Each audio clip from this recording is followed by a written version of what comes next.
you through 4 crucial steps when relocating to the Czech Republic or when you're still thinking about it. It will be obviously from the immigration perspective, but let me know in the comments if you'd like me to talk about other perspectives as well, like maybe 4 crucial steps in terms of housing or 4 things that would surprise you in Prague as a foreigner. If you have any topics you would like me to cover, let me know. But today it will be about 4 crucial steps from the immigration perspective. I'll take you through the 4 crucial steps right now, just briefly, and then I will go into details later. So first step is think it through, like ask yourself questions such as for how long you want to stay, what exactly you want to do here, what is the purpose of you moving here, because all these things are crucial for the next steps. Step number 2, choose the appropriate visa type or residence permit type based on the step number 1. Step 3, start enough in advance. I will elaborate on that later because that's one of the crucial steps. And step number 4, follow all the rules and discuss any changes before you make them. Okay, then I will explain more as well and how is it related to everything else. So let's go through that one by one in more details. And thank you very much, guys, for joining. So step number 1, think about like for how long you want to move here, what do you want to do here, what's the purpose of your stay here.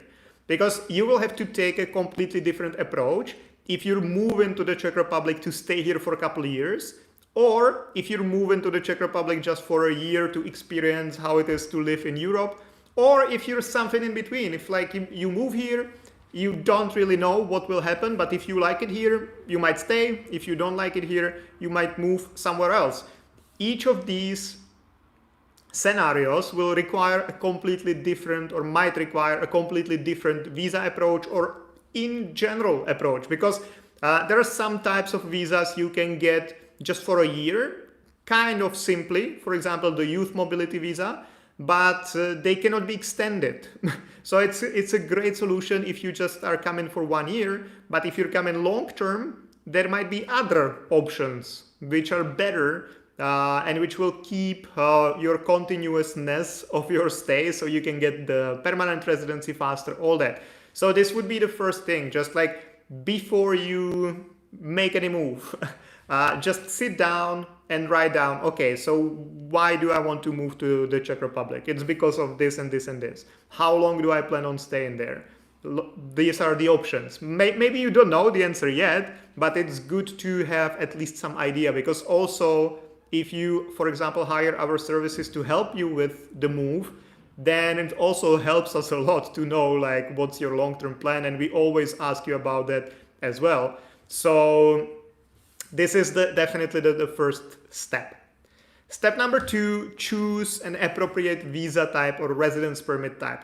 That's exactly related to step number 1, because you will take a different approach if you move here independently for a job, or if you move here because of your health reasons. We had people who moved from other countries and their health got way better kind of instantly in the Czech Republic, because there are not so many, like the food is maybe not that much processed and the air is very clean, all that. So like some symptoms they had for a very long time, they disappeared as soon as they moved here. And it's not like something I'm saying just to attract people to Prague or the Czech Republic in general, but that's something we really saw happening. So yeah, but kind of like to get, for example, a medical visa or a health related visa, that's not really easy. That's not something you could do for a long period of time. So that might not be the best way to do it. But if you have health problems, you might also take a bit different approach than if you're completely like healthy and you can basically choose from any of the available visa options. Second point is already where I would recommend getting in touch with someone. Of course, the first that comes to mind is move to Prague. But if you want to speak with someone else, that's fine. Or if you maybe want to speak with us and then want to hear let me guys just, sorry guys, I didn't put my phone on silent mode, so now people were calling me and it distracted the live stream. Sorry for that. So even if you want to hear second opinion, that's completely fine.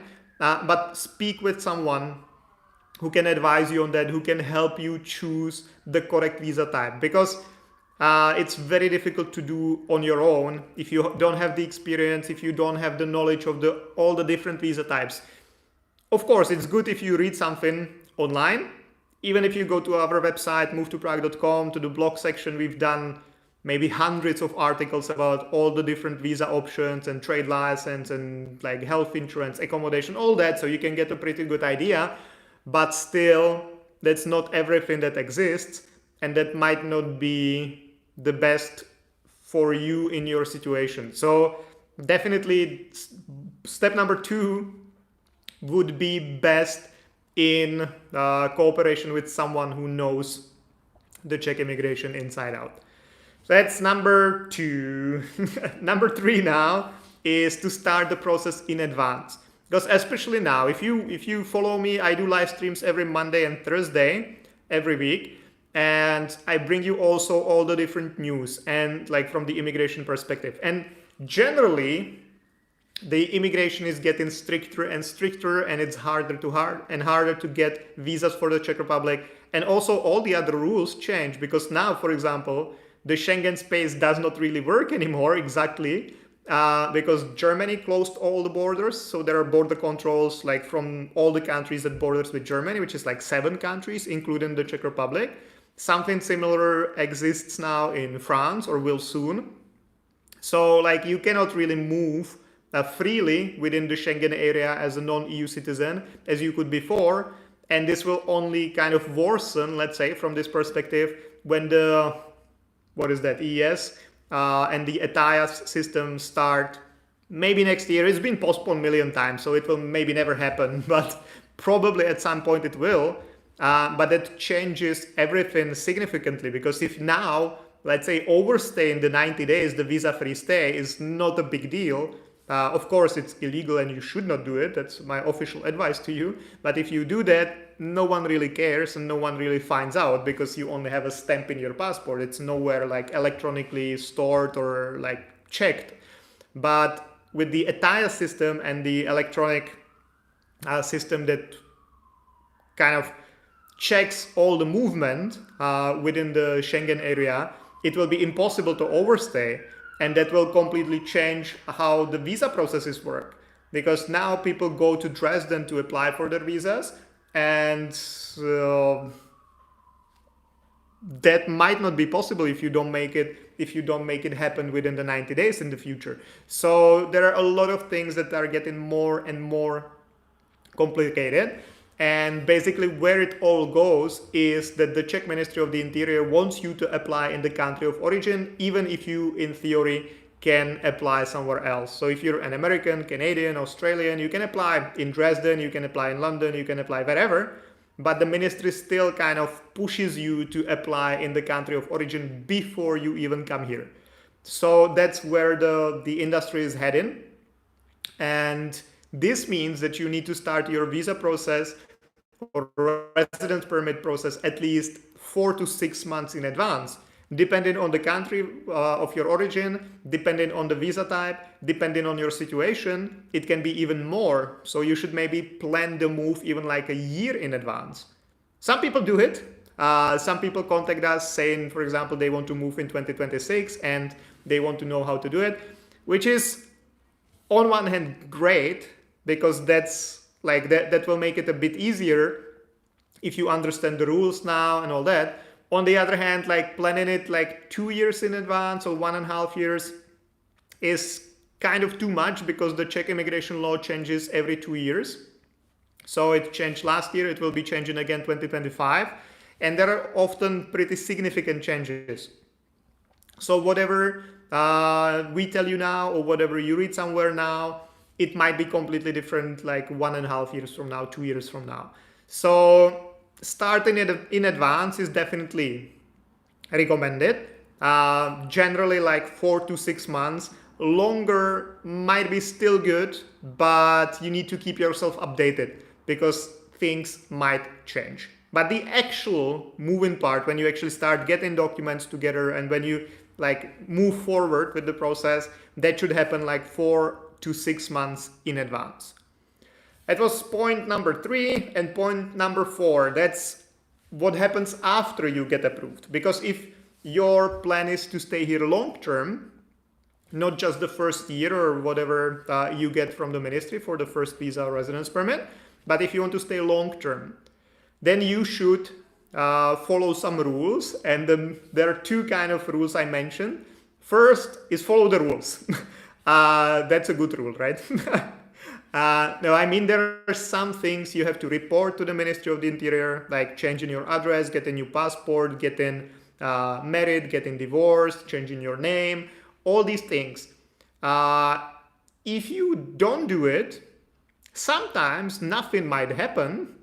The ministry will not even know, and if they know, it will not cause any trouble. In the worst case, you would get some fine or something. But in some cases, this can be super significant because, for example, if you get married and you don't report the marriage to the Ministry of the Interior, it might be pretty difficult for you to bring the wife or the husband later because they are not in the system of the ministry. You are in the system of the ministry as single. So how come you're bringing wife if you're single? So there are things like that might, and especially if there are a couple things that kind of chain like this. So you don't report the marriage, then you don't report that you moved your address, and then you don't report that you changed jobs, then it can lead to some significant problems down the road. So that's one thing. So report all the changes, follow all the rules. And second thing, because of course it's not always possible, life happens. So there will be changes in your life, there will be changes in your path. But before you make any immigration related changes, I would definitely recommend consulting it with someone who knows the immigration inside out again. Of course, we'll be happy to do it. Yes, of course, I think we are the best and all that. If you do it through someone else, be careful with whom, but there are also other companies that are good. So you can consult it with anyone who's really like experienced. So be careful about that. But once you have that, it's fine. Because, for example, if you come here under an employee card because you found a local job and you think this is the way you want to go, then switching to a business visa or business residence permit might not really be possible for you. Because, for example, switching to the business purpose of stay is only possible after 5 years of legally residing in the Czech Republic. Or you could potentially cancel whatever type of visa or residence permit you have, but then you would lose all the years you've spent here and you would have to start over again, applying through an embassy, all that. And there are many rules like that, depending on what visa you have, what visa you entered the Czech Republic with, because there is also a big difference if you enter, for example, with these changes, if you enter as a family, like under family reunification visa, stick it in a passport, or if you enter under a family reunification residence permit. And there might be like very significant differences in how many years you can switch to an employee card, for example, and stuff like that. And if you're not aware of these rules, and you just make some change because you want to and just, yeah, that's a great idea, let's do this, that might work out, but you also might end up in a very serious trouble, which can jeopardize the whole plan you've kind of created or outlined for yourself. So this is definitely something I would recommend. I recommend it all the time. Just for some reason, people think that immigration is simple in the Czech Republic. That I don't know. If you have a health problem, you call a doctor or you go visit doctor. If you have a problem with your car, you usually go to some like car repair service or whatever. If something happens, if your plumbing at home doesn't work properly, you call a plumber. It's kind of like understandable, because unless you know how to do everything, which I know people that can do, I cannot really. I used to, but not anymore. Definitely not plumbing and stuff. But if you can do it, great. But people for some reason think that they can do everything regarding their visas themselves.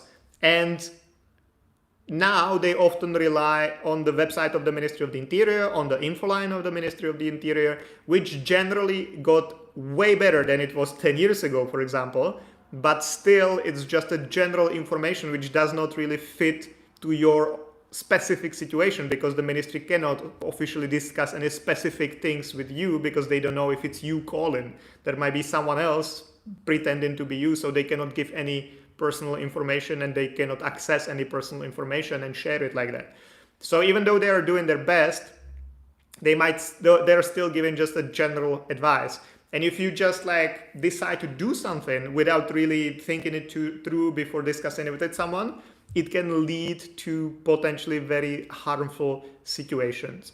And we've seen it many times, and sometimes we can still help and we can fix it. Sometimes when a person like this comes to us, we just cannot do anything because it's already so like complicated that any solution is basically like just a long shot and difficult to make some changes.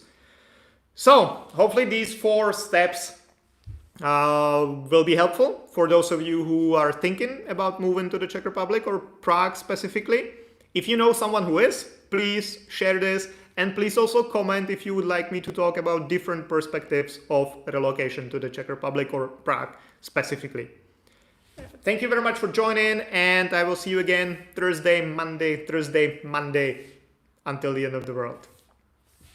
Goodbye, guys.